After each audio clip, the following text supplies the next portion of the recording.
Hello, this is meant for relative beginners, people who have got a Sanshin on the go, maybe you started Kanshua, and so there's some supplementary work that's really good to get started with. There's three big sets of practices, and I'd like to introduce you to the first one called Junbi Undo, Junbi, Junbi, which I've heard translated as warm-up, for lack of a better word. And Undo means exercise, as best I understand it. I don't speak Japanese, but that's my understanding. So I'd like to excerpt two critical parts, really pivotal parts from this exercise that I think you might enjoy. There's about 10 sets of movements in this set, and like most things, it takes around 10 minutes or something to go through the whole thing. But I don't want to burden you with a whole lot of curriculum, so I'd like to just focus on these two aspects that I think you might find quite valuable. The first one is a set of exercises for the feet and the toes. So I'm going to tilt the camera down so I can close up a little bit on my feet. I wish I was a better model for this, but the very first thing, we start with our our feet apart, shoulder width, and maybe even a little bit wider than shoulder width, and I'll show you why in a second. I've got my hands on my waist for now, and I'm going to use my toes on my right foot to squeeze and draw myself forward a quarter of an inch or something, and go back and forth and just kind of toe walk along the floor. And if I was counting 1, 2, 3, 4, 5, 6, 7, 8, I probably want to get up to about 100 or something, or 50 or whatever's going to, we're not looking to break down the body. That's not the paradigm we're using here. We're just trying to stimulate the body and bring some awareness and some sensitivity and strength to the toes and the feet. So why I want to go wide is I want to be careful for two things. One is that I don't want to take the weight off the foot that I'm using and kind of get a rocking back and forth motion going on. I actually want to keep my weight down and just use my toes to drag myself along. The other thing is, although the placement of the feet doesn't help this, it's possible for me just to kind of jam my foot forward and not even use my toes and just go. And that's not helpful either. We want to just isolate the toes, let them do all the work, etc. That's the first part of a three-part toe exercise. But before we leave this, I'm doing it relatively quickly, and in class we kind of each knee, sanchi, go, rokushi, we just go right through it.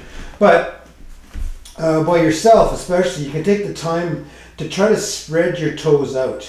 And you can, I don't know if you can see in the camera, but my little pinky toe is pretty scrunched in here. And this is where people develop bunions and so on. The toes should spread out. You see strong yoga practitioners often have very spread out toes. And sometimes we'll even use toe separators. If you go to a yoga supply store, you'll often find little plastic things you can put in between your toes that some people use if they're going to paint their toenails. But it's in the yoga context, it's to help counteract the effect of years and years of foot binding, and in particular to get this little toe to come out and get them to spread and avoid this sort of bunion type development that'll happen sometimes. So when we're doing this exercise, we can kind of focus on certainly scrunching the toes, but then spreading them and scrunching, spreading, scrunching, spreading, scrunching, etc. The second exercise, I'll get a little closer to the camera, is to raise both big toes up as high as possible, the other toes down, and then go the other way. Just back and forth. I don't have a ton of movement here. Some people have more than me. If you have more than me, please go for it. Go to the full motion movement you can get, up and down. And again, I want to get 50 to 100 of these without causing any discomfort. If this is brand new to you and you do 10 of them and you're done, well then you're done. And then the next day you might do a little bit more. Just see what happens. And finally, and most literally applicable to our Uechi are toe fists. And so just to look at what that's going to look like, I'm going to make a toe fist with this foot, and then spread the toes, put that foot back down. Toe fist, spread, toe fist. So just back and forth. And again, I like to get 50 on each foot if I can. It goes by pretty fast. It's not going to take very long to do that. Or do a smaller number, whatever makes sense to you. Because we're really squeezing here. So this has a lot of positive effects. You can probably see if I allow my ankle to pronate a certain amount, how low my arch is. And when I make that toe fist, that strengthens the arch. So people tend to think about, oh, I have flat feet. Well, no, you've got weak arches. And you can strengthen those just like you can strengthen any other part of your body. To say that you had, weak biceps or something, it's not a genetic condition. It's something you can do something about. So toe fists are fantastic. It's one of our primary weapons. We kick with that pointed toe, not the very front of it, but this edge here. It also strengthens the ankle and supports the knee. So for these kinds of strikes. So these are great. Now there's a certain amount of coordination involved and some strength and awareness. So if you cannot make that formation, then the first step, if I get even a little closer, is to just lift the toes up. And that has a lot of the same effects, not nearly as powerful as the toe fist itself, but you're starting to develop the strength and the skill. And you can, in fact, kick with the ball of the foot. We use the point of the big toe. That's where you're getting to eventually. So that's that part. I'm going to put the camera back up again. I'm sure you missed me. Hi, we're back. And another part of this Junbi Undo set is a breathing exercise. You can't see my feet very well here because I didn't put the camera very precisely, but I'm in a right Sanshin stance, and I'm going to move my belt out of the way. I'm going to take my fingers straight and dig them in to near the point of my danchin, so below my navel, just pressing them in and holding there, and make this hissing breath sound.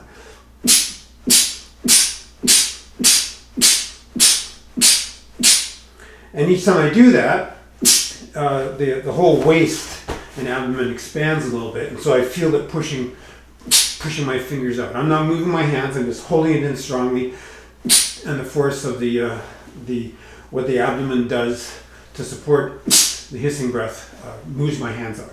So I'm giving some resistance to those muscles. Typically, we do rounds of 9. So in a class situation, we typically do 18 of those. And then we bring it up to this so-called solar plexus area of the body. It's just underneath the sternum where it's nice and soft. And this is a spot where people that are not conditioned or don't know this breathing system, if you're hit here, that's when you can lose your breath, have the wind knocked out of you, because you can put the diaphragm into spasm. So we're going to work that a little bit. So we dig the fingertips in strongly and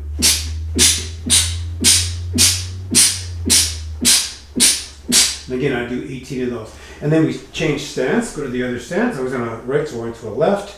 And then dig my fingers into the sides of the body.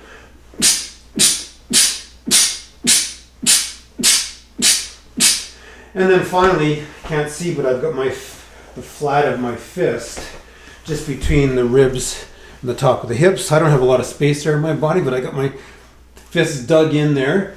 And when I breathe, it pushes my hands out a little bit. I don't know if you can see much there. Some people get a lot of movement, some people don't get as much.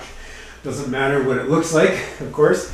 And that hissing breath is a matter of keeping the tongue lightly pressing on the hard palate, behind, I should say, the top front teeth. So it's like T-S-S-S-T. And the sound is being made with an exhale. And as soon as that sound stops, as soon as the air stops coming up, the tongue seals again. And then we breathe into the nose. So the breathing cycle is out in, out to the mouth, into the nose.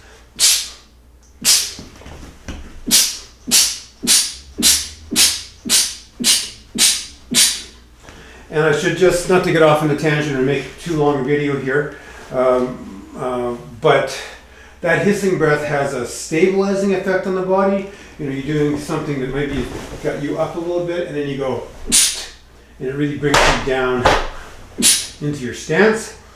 And obviously we're using the respiratory system, but it's not really about respiration. We can just be breathing normally, hopefully through the nose. For all the rest, I can just be breathing, and at any point do that hissing breath to bring myself down. The times that we don't do a hissing breath is at the end of a movement. We don't go, but we can go. Any time that you're still. So we'll notice even this is not correct. That's not correct. This is correct. If that makes any sense. And there's other ways that we can use the repertory system to support strong hits. But that's for another video. So for now, you've got just a quick review from a set called Junbi and Do. These are just two parts from that set.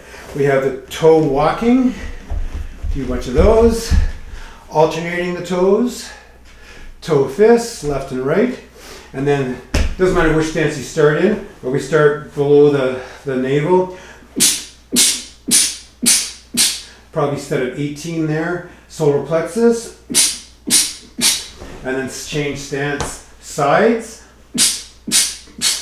and fists in the back. And that's from Junbi and Do. Thanks. See you in class.